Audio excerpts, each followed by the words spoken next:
You're going to do one of two things here. And the first one we're going to look at is on this side, the Advantage plan, Medicare Part C.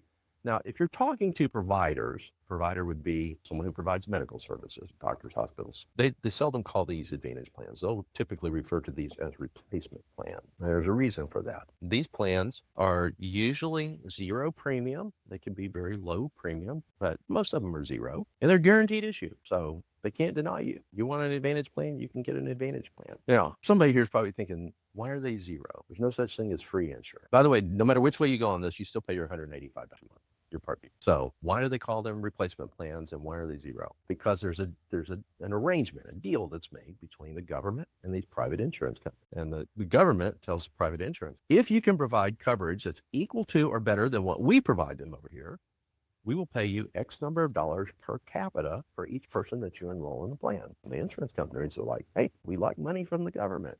So therefore, they try to enroll as many people as they can in their Advantage plan. And they try to make their Advantage plans more attractive than the other guy's Advantage plan. So they'll come in, this is Medicare Part C.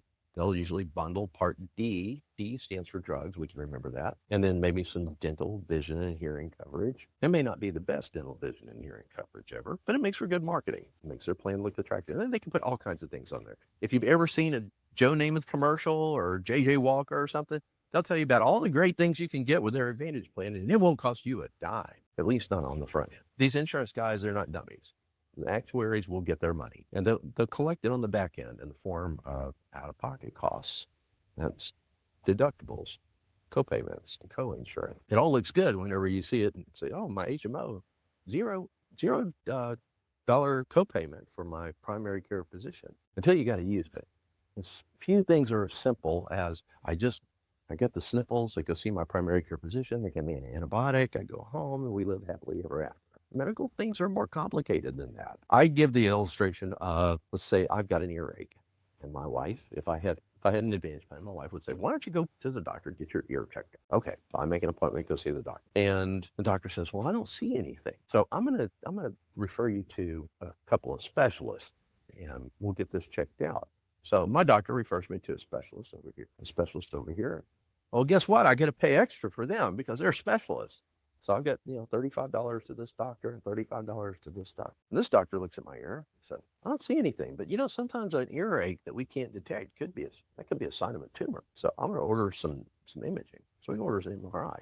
Well, guess what? I got a cost for that MRI. And this doctor over here says, well, I don't see anything either, but it could be an infection. I'm going to order a blood lab. Or I get an out-of-pocket cost for that blood lab. And then somebody's got to read this stuff and interpret it and tell me what to do for my ear. Every time the carousel goes around, somebody's collecting more money from me. My little earache is getting expensive now. As we get older, there's more and more of this stuff. Frequent visits to the doctor, this procedure, that procedure, and this can add up. Fortunately, over here, you've got this.